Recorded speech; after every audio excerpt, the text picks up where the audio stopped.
Dulu ya, kalau lo nonton iklan rokok zaman jadul, kesannya tuh kayak merokok lah, maka hidup akan penuh petualangan, berkuda di pegunungan, dan pastinya jadi cowok keren sejati. Tapi sekarang yang nongol di bungkus rokok bukan lagi koboi gagah, tapi foto paru-paru gosong sama peringatan. Jadi apa yang sebenarnya terjadi sih? Welcome to the Twisted Tale of Big Tobacco, sebuah kisah nyata tentang bagaimana industri raksasa bisa nyetir opini publik, nyuap ilmuwan, bohongin dunia, dan bikin satu generasi percaya kalau ngisep asap itu gaya hidup yang sehat. Lo gak salah dengar, dulu rokok pernah dibilang sehat. Bahkan dokter dulu direkam di iklan TV ngomong, saya merekomendasikan brand ini karena lebih ringan di tenggorokan.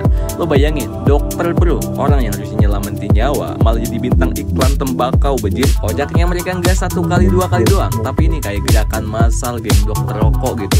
Lalu kenapa sih bisa demikian? Jawabannya simpel, yaitu cuan, duit bro. Industri rokok udah gede dari dulu, gede banget. Bukan cuma gede duitnya, tapi juga gede pengaruhnya. Di tahun 1950-an, 60-an, hingga 70-an, perusahaan rokok kayak Philip Morris, R.G. Reynolds, dan teman-temannya itu punya budget promosi yang lebih besar dari beberapa negara berkembang. Mereka bisa beli apapun, termasuk kebenaran gitu. Waktu para ilmuwan mulai nemuin korelasi antara rokok dan kanker paru-paru, Big Tobacco nggak tinggal diam. Mereka langsung bikin strategi. Bukan strategi buat ngurangin racun di rokok ya, tapi strategi buat ngaburin fakta. Mereka sewa ilmuwan alternatif buat bilang kalau bukti-bukti kanker itu belum pasti atau masih perlu penelitian lebih lanjut.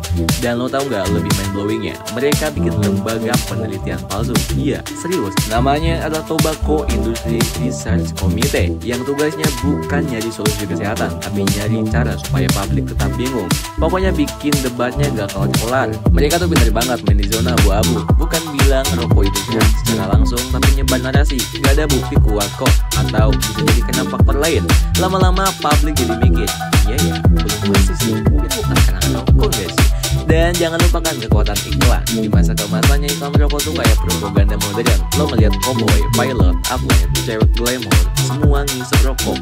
Film Hollywood juga punya andil besar. Karakter-karakter kayak James Dance, Humphrey Bogart, sampai karakter cewek femme fatale, semuanya rokokan bro.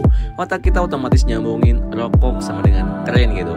Padahal isinya nikotin, tar, karbon monoksida, dan 4000 zat kimia lainnya, termasuk yang biasa dipakai buat racun tikus. Gokil nggak tuh?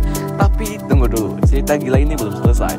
Tahun 1990-an, rahasia kotor Big Tobacco akhirnya mulai kebongkar berkat dokumen internal yang dibocorin oleh whistleblower dan tuntutan hukum dari berbagai negara bagian di Amerika Serikat.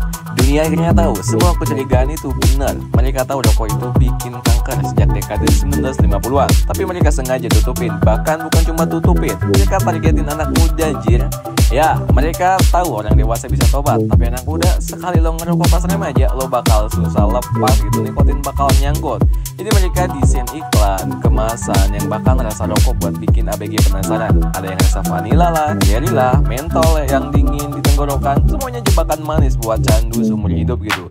Dan lo tau yang paling ngeselin? Waktu mereka ke Gap, mereka nggak langsung ngaku. Mereka masih bilang, kami akan terus meneliti sambil tetap jualan. Bahkan mereka ekspansi ke negara berkembang, termasuk Indonesia. Iklan rokok masih merajalela di sini saat negara lain udah nge-ban total. Kita kayak jadi ladang baru buat strategi lama mereka. Indonesia bahkan pernah dijuluki surga terakhir iklan rokok. Billboard tinggi, sponsor event olahraga, musik, film, semua dibungkus keren. Padahal yang dipromosi barang yang bisa ngebunuh 8 juta orang per tahun di dunia. Tapi selama dulu jalan, ya siapa peduli coba. Yang lebih ironis, banyak masyarakat kita dulu bahkan sampai sekarang yang percaya kalau rokok itu obat masuk angin atau bikin kuat kerja di kebun gitu. Itu bukan salah mereka sepenuhnya sebenarnya. Itu hasil puluhan tahun brainwash, masal-masalan bro. Dan ini bukan cuma soal kesehatan, tapi juga soal kepercayaan publik yang dikhianati. Sekarang sih kampanye anti rokok udah mulai kuat, tapi jangan salah, Big Tobacco juga adaptif. Mereka pindah ke vape, e-cigarette, dan produk lebih siap.